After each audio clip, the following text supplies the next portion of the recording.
बहुत बहुत आभार। उधर 1 जुलाई से रेलवे के नए नियम लागू हो चुके हैं। अगर आप भी अक्सर ट्रेन से सफर करते हैं और खासकर IRCTC के जरिए अपने टिकट को बुक करते हैं तो ये 5 नियम आपके लिए काफी मायने रखते हैं। तत्काल टिकट से लेकर वेटिंग लिस्ट, किराया और रिजर्वेशन चार्ट की टाइमिंग तक रेलवे अब पूरे टिकट बुकिंग प्रक्रिया को ज्यादा पारदर्शी और सख्त करने की तैयारी में है। आपको बता दें, अब तत्काल बुकिंग के लिए आपके IRCTC अकाउंट आधार से लिंक होने जरूरी है, क्योंकि अब तत्काल टिकट उन्हीं को मिलेगा जिनका IRCTC से लिंक जुड़ा हुआ होगा। साथ ही तत्काल टिकट मिलने की संभावना भी कम हो जाएगी।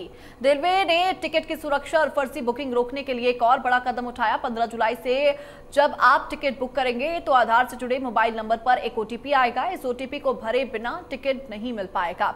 वही रेलवे एजेंट अब बुकिंग विंडो खुलने के 30 मिनट तक तत्काल टिकट नहीं काट पाएंगे। वहीं आने वाले समय में काउंटर से बुक होने वाले तत्काल टिकट पर भी आधार वेरिफिकेशन IRCTC जरूर किया जाएगा।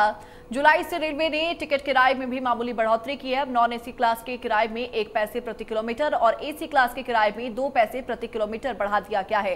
इसका मतलब अगर आप 500 किलोमीटर की यात्रा करते हैं तो AC में 10 रुपए और नॉन AC में 5 रुपए ज्यादा देने पड़ेंगे। अब आप अगर ट्रेन में सफर कर रहे हैं तो आपको अब जो 1 जुलाई से केंद्रीय रेलवे में जो नियम लागू करे हैं उसका ध्यान होना चाहिए। आपको बता दें, रेल टिकट बुकिंग से महंगी होने तक OTP से लेकर और भी जो अन्य बातें हैं वो तमाम जो बातों का अब रेलवे यात्रियों को ध्यान रखना पड़ेगा। इस वक्त रेलवे स्टेशन पर मौजूद है और खास बातचीत करेंगे कि किस तरह क्या सोचते हैं इस बारे में, क्योंकि रेलवे के जो नए नियम है वो यहाँ पे लागू हो चुके हैं। रेलवे की जो तत्काल बुकिंग है RICTS अकाउंट आधार लिंक से जरूरी होना चाहिए। ट्रेन टिकट बुकिंग के लिए OTP अनिवार्य है। वहीं साथ ही साथ जो AC और नॉन AC का यहाँ पर किराया बढ़ाया गया है। कुछ जो यात्री हैं उनसे भी बातचीत करने की कोशिश करेंगे। यात्री कृपया ध्यान दें, किस तरीके से देखते हैं नॉन AC और AC का टिकट भी महंगा किया गया है। तत्काल टिकट के लिए आपको और अब परेशानी होगी। देखो, जैसा पहले था उस समय ट्रेन की टिकट इतनी महंगी नहीं थी, तो बच्चे वगैरह, पढ़ने वाले विद्यार्थी हो गए, नौकरी करने वाले युवा हो गए, वो आराम से एक जगह से दूसरी जगह सर्वाइव कर पाते थे। लेकिन अभी टिकट महंगा होने से क्या है, लोग आपस में परेशान हो गए। बेरोजगारी वैसे ही फैल रही है हमारे इधर आसपास। लोग यहाँ से दूसरी जगह जाने के लिए भी संकोचित रहते हैं। पैसे की कमी हो रही है, टाइम प्लस समय तो और लगता ही है।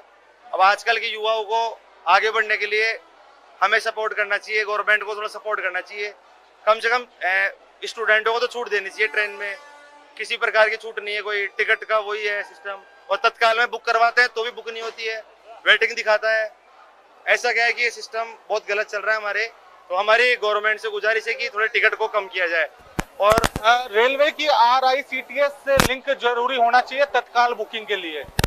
जब भी आपका टिकट है जो तत्काल बुक हो पाएगा। क्या कहना चाहिए इस बारे में? सर, होना चाहिए। जैसे कि अभी और भी बहुत सारे, जैसे कि बाहर जो साइड वाले अपने ई-मित्र खोल के बैठे हैं वो डायरेक्टली बना देते हैं।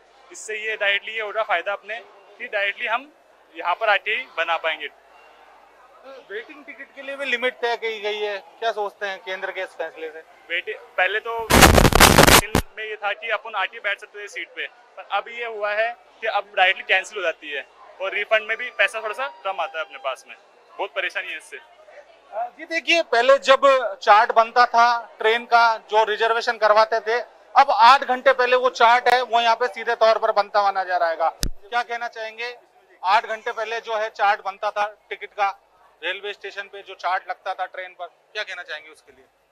जो पहले जो सुविधा थी वो काफ़ी अच्छी नहीं थी, लेकिन अभी जो हमें इंफॉर्मेशन सुविधाएं मिल रही है वो काफ़ी अच्छी है। आजकल जो भी टिकट है वो सब ऑनलाइन हो जाते हैं, तो इससे लोगों को इतना परेशान नहीं होना पड़ रहा। पहले एक टिकट के लिए मतलब 2-3 घंटे लगते थे। टिकट काउंटर पे आना पड़ता था, वहाँ वेटिंग करना पड़ता था, वेटिंग लाइन थी। अब सब काम ऑनलाइन हो गया, तो मेरे हिसाब से भारत बहुत ज़्यादा डिजिटल होता जा रहा है। लेकिन डिजिटल के कई लाभ भी हैं तो कई हानि भी है, कि इसका बहुत से लोग गलत मिसयूज भी कर रहे हैं। तो मैं सभी लोगों से ये कहना चाहता हूँ कि डिजिटल ऑनलाइन प्लेटफॉर्म का गलत मिसयूज ना करें। रेलवे के इस नए जो 5 नियम है, केंद्र सरकार के फैसले से कितने सहमत है ये बता दीजिए। इन 5 नियमों में एक तो स्टूडेंट का देखना चाहिए, विद्यार्थियों का देखना चाहिए, महिलाओं को आरक्षण मिलना चाहिए, और कई बार कोई पीड़ित होते हैं जो दूसरी जगह अपना इलाज कराने जाते हैं, तो उनको भी रेल की सुविधा नहीं मिल पा रही है। उस वजह से उनका जो चिकित्सा है, उस चिकित्सा की सुविधा वो भी नहीं मिल पा रही है। उससे काफ़ी लोग परेशान हो रहे हैं। हम चाहते हैं कि महिलाओं को, बच्चों को और सभी को गवर्नमेंट की तरफ से सुविधा मिली जाए और तत्काल टिकट के लिए सीटें भी मिली जाए। हमें सीटें दिखाई जाती है लेकिन टिकट नहीं मिलती उसमें। तो हमारी ये गुजारिश है कि जो टिकट दिखाई जा रही है, हमें बुकिंग होती है, उसके बाद हमें वेटिंग में नहीं आना चाहिए, हमें हमारी सीट मिलनी चाहिए। धन्यवाद। जी बिल्कुल, देखिए ये थे यात्री जो ट्रेन में सफर करते हैं, अपने रोजमर्रा का काम करने के लिए जाते हैं एक शहर से दूसरे शहर। सीधे तौर पर कहना है कि जिस तरीके से जो ये 5 नियम लागू किए हैं केंद्र सरकार ने, इसके कुछ फायदे भी है तो कुछ हानिकारक भी है, लेकिन आम जनता ने इस फैसले को यहाँ पर सहमति दी है। और साथ ही साथ जो रेलवे ने जो बदलाव किए हैं, और भी बहुत से जो बदलाव है, ये यहाँ पर आम जनता कहती हुई सीधे तौर पर देखने को मिली है। मेरे सहयोगी राकेश गुप्ता के साथ